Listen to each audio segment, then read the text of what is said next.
السلام عليكم. هنعمل مع بعض النهاردة الجلاش باللحمة المفرومة، من أشهى وألذ الوصفات اللي بنحضرها في بيوتنا المصرية من أيام الزمن الجميل. هنعمله بطعم مميز، ريحة مميزة كده، ويطلع لك جلاش هش كده وجميل مورق من بره ومن جوه بلون موحد وحاجة في منتهى الجمال. يلا نبدأ على طول. عندي أول حاجة في المقلاية بتاعتي هحط كده معلقتين من الزيت وانزل عليهم ببصلاية متوسطة مفرومة. هشوح البصلاية على النار لحد ما تدبل وتصفر شوية معايا. اتمنى تحطولي لايك على الفيديو وتشتركوا في قناتي لو لسه اول مره تنوروني. بعد ما شوحنا البصله وصفرت شويه معانا، نحط بقى دلوقتي اللحمه المفرومه ونشوحها بقى يمين وشمال لحد ما لونها يغير. كميه اللحمه المفرومه على حسب ما انتي حباها، ممكن تستخدمي من اول ربع كيلو، يعني ممكن ربع كيلو، ممكن 300 جرام، 350، 400 لحد نص كيلو هيبقى كفايه قوي على لفه جلاش. نقلب اللحمه كده يمين وشمال لحد ما تغير لونها وتبقى كلها باللون الجميل دوت. هننزل بقى دلوقتي عليها بنص معلقه صغيره من الفلفل الاسود ونص معلقه صغيره من السبع بهارات، وممكن تحط رشه قرفه. واخر حاجه هضيفها هي الملح. ولحد هنا انا كده العصاج بتاعي بقى تمام. الاضافات اللي هضيفها بعد كده ممكن تضيفيها او مش حابه تضيفيها عادي خالص، بس بصراحه بتدي طعم مميز جدا للحمه. حطيت جزرايه واحده مبشوره بشر ناعم.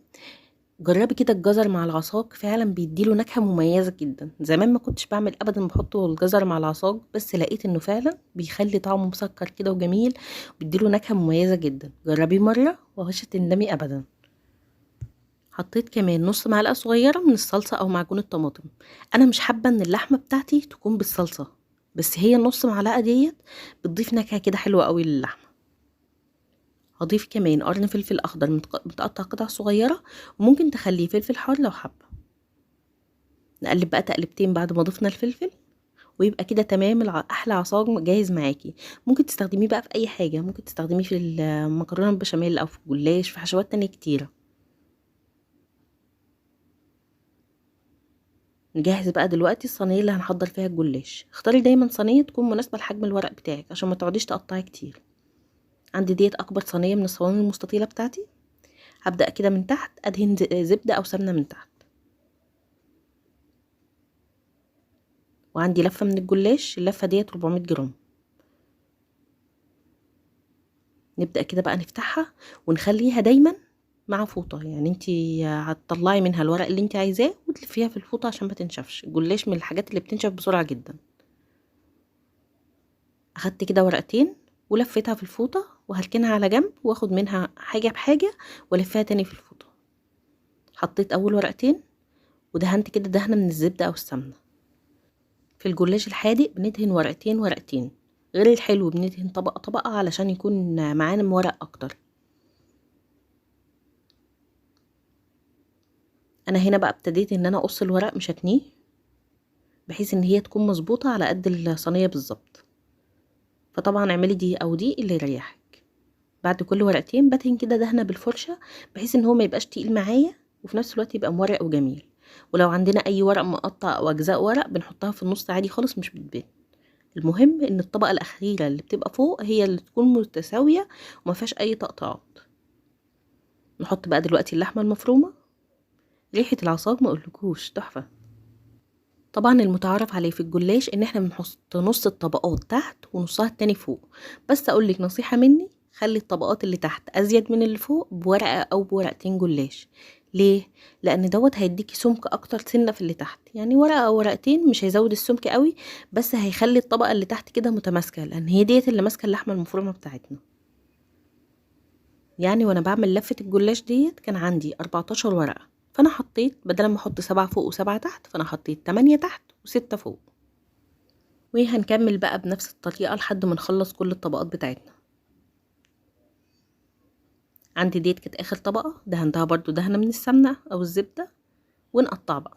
طبعا بتقطعي على حسب الحجم اللي انت عايزاه، وممكن تقطعي على فكرة سمبوكسات، يعني تقطعي بزاوية كده، بس انا بحبه يتقطع كده مربعات بالشكل التقليدي خالص. في بعض الاكلات كده المصريه بنحب نعملها بطريقتها التقليديه وما نغيرش فيها كتير. ممكن تحطي على فكره جوه مع اللحمه المفرومه، ممكن تحطي رشه كده من الجبنه الموتزاريلا، بس انا بحبه بشكله التقليدي وطعمه التقليدي بصراحه ما فيش احلى منه. بعد ما قطعناه ولعنا بقى الفرن وندخله الفرن على درجه حراره 200 في الرف اللي في النص. نديله كده تشميعه، يعني 3 4 دقايق مش اكتر، على ما نجهز الخليط بتاع البيض والحليب. عندي هنا بيضه واحده هحط عليها كوبايه من الحليب، رشة ملح ورشة فلفل اسود، وتمام قوي كده. مهم بقى هنا نخفق البيضة كويس جدا، الأحسن تعمليها بمضرب بصراحة مش بالمعلقة أو الشوكة. ليه؟ علشان احنا مش عايزين أي بياض ما يكون لسه مش دايب كويس مع الحليب، لأن البياض دوت لما يجي على وش الجلاش هيدينا الطبقة البيضة اللي احنا ما بنحبهاش أبدا على الوش وبيكون باين فيها البيض كده. لأ، نخفقه كويس. وبعدين بقى نطلع صينية الجلاش بقى لها تقريبا 4 دقايق في الفرن.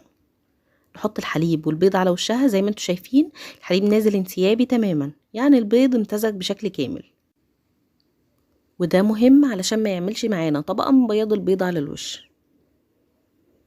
نوزع بقى كده الخليط على الصينية، نحركها يمين وشمال كده لحد ما يتوزع كويس، ونرجعها الفرن تاني في الرف اللي في النص برضو على درجة حرارة 200 لحد ما الصينية تستوي من تحت. هنعرف ازاي انها استوت لما نلاقي الاطراف بقى لونها محمر معانا. وبعد كده بقى اخر حاجة ان احنا هنولع الشواية ونسيبها تحمر وتاخد لون جميل.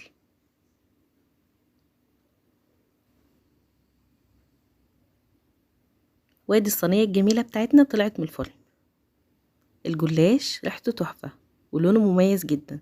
طيب لو انت حابة ان هو يكون الوش بتاعه طري خالص، اول ما يطلع من الفرن غطيه بفوطة مطبخ نظيفة، فهتكتمي البخار كده جواه ويطلع معاكي طري وجميل. احنا بقى بنحب يكون فيه سنة قرمشة صغيرة من فوق، فانا ما بغطوش ابدا. نعيد كده على التقطيعة بتاعتنا. الجلاش بتاعنا لونه موحد من بره ومن جوه، الطبقات بتاعته مورقة كده وجميلة، وفي نفس الوقت طبقة اللحمة اللي جواه كده مظبوطة، حاجة كده تحفة. وزي ما احنا بنحبه بيكون في سنة قرمشة كده بسيطة من بره، ومن جوه كده طري ولذيذ. اتمنى تجربوا الوصفة ديت، ولو اول مرة تنوروني وتشوفوا قناتي ياريت تشتركوا فيها علشان تشوفوا اي وصفة جديدة بنزلها. اشوفكم بقى على خير في فيديو جديد، والسلام عليكم ورحمة الله وبركاته.